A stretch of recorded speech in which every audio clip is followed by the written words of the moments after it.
How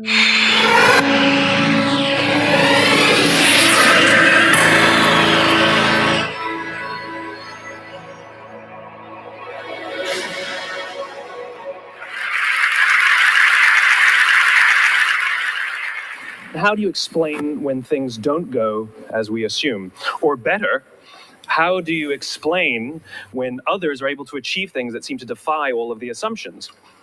For example, why is Apple so innovative? Year after year after year after year, they're more innovative than all their competition. And yet, they're just a computer company.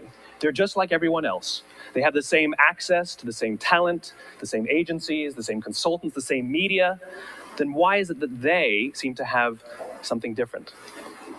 Why is it that Martin Luther King led the civil rights movement? He wasn't the only man who suffered in a pre-civil rights America, and he certainly wasn't the only great orator of the day. Why him?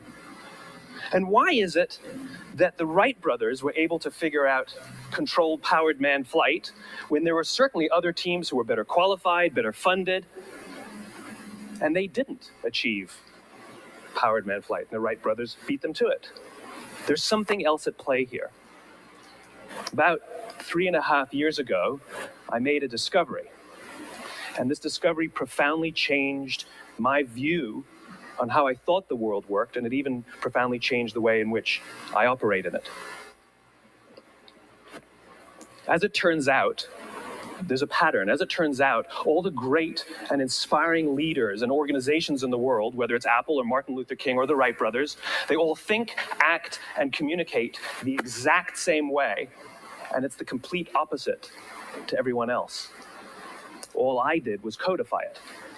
And it's probably the world's simplest idea. I call it the golden circle.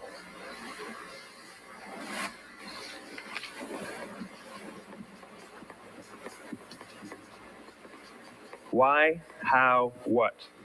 This little idea explains why some organizations and some leaders are able to inspire where others aren't. Let me define the terms really quickly.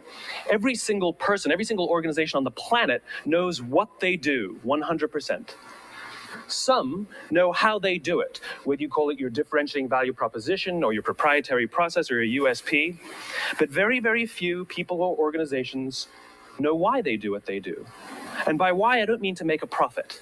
That's a result. It's always a result. By why, I mean what's your purpose? What's your cause? What's your belief? Why does your organization exist? Why do you get out of bed in the morning? And why should anyone care? Well, as a result, the way we think, the way we act, the way we communicate is from the outside in. It's obvious. We go from the clearest thing to the fuzziest thing. But the inspired leaders and the inspired organizations, regardless of their size, regardless of their industry, all think, act, and communicate from the inside out. Let me give you an example. I use Apple because they're easy to understand and everybody gets it. If Apple were like everyone else, a marketing message from them might sound like this: we make great computers. They're beautifully designed, simple to use, and user-friendly. Want to buy one? Meh. And that's how most of us communicate. That's how most marketing is done. That's how most sales is done. And that's how most of us communicate interpersonally. We say what we do. We say how we're different or how we better, and we expect some sort of behavior, a purchase, a vote, something like that. Here's our new law firm.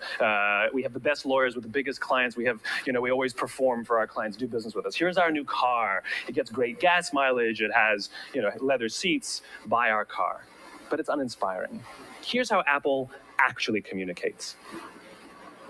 Everything we do, we believe in challenging the status quo. We believe in thinking differently.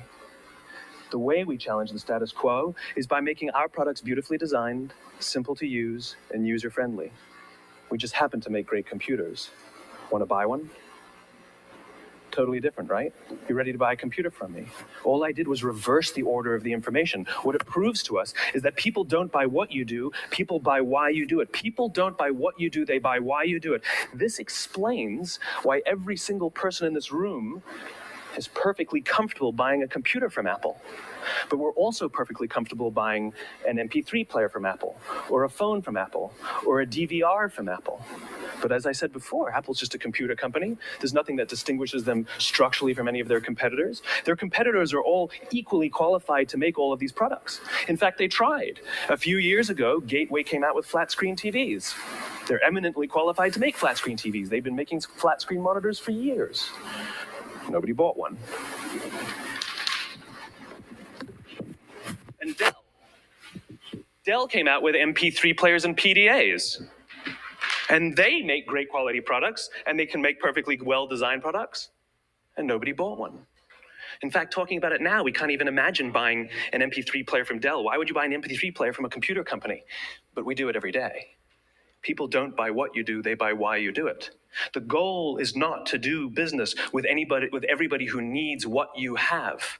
The goal is to do business with people who believe what you believe.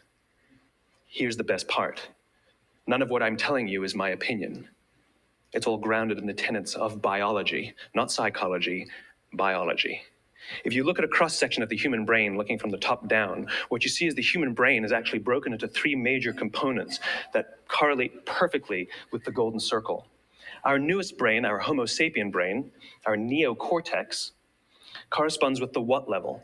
The neocortex is responsible for all of our rational and analytical thought and language. The middle two sections make up our limbic brains, and our limbic brains are responsible for all of our feelings, like trust and loyalty.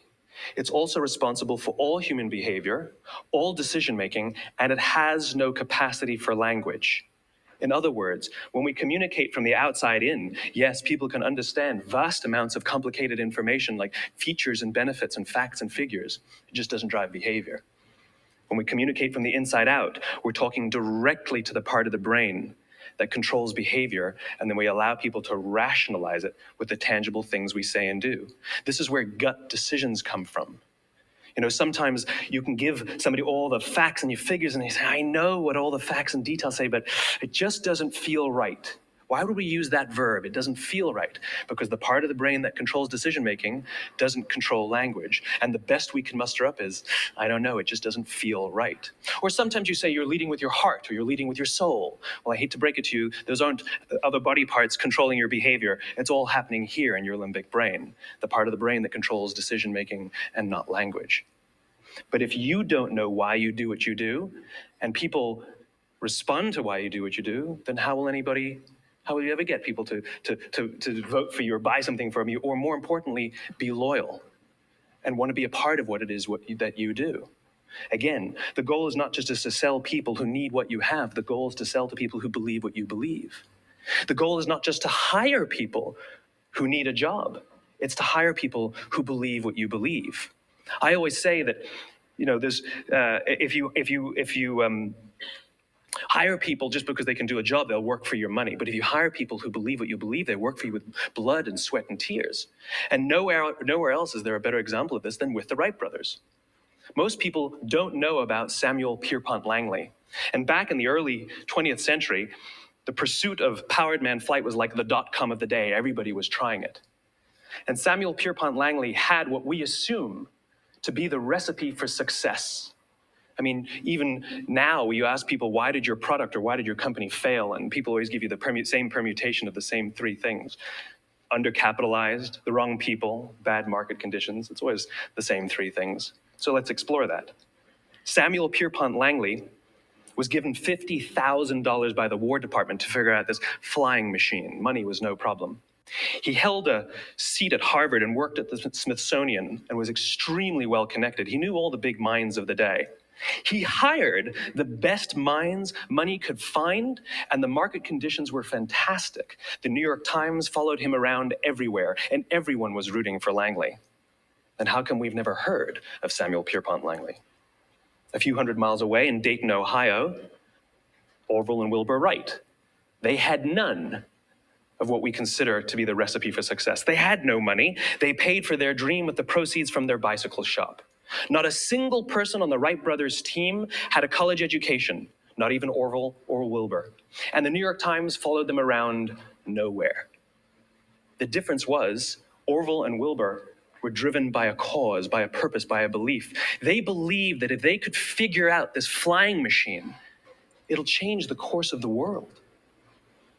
Samuel Pierpont Langley was different. He wanted to be rich and he wanted to be famous. He was in pursuit of the result. He was in pursuit of the riches. And lo and behold, look what happened. The people who believed in the Wright brothers' dream worked with them with blood and sweat and tears. The others just worked for the paycheck. And they tell stories of how every time the Wright brothers went out, they would have to take 5 sets of parts because that's how many times they would crash before they came in for supper. And eventually, on December 17th, 1903, the Wright brothers took flight. And no one was there to even experience it. We found out about it a few days later.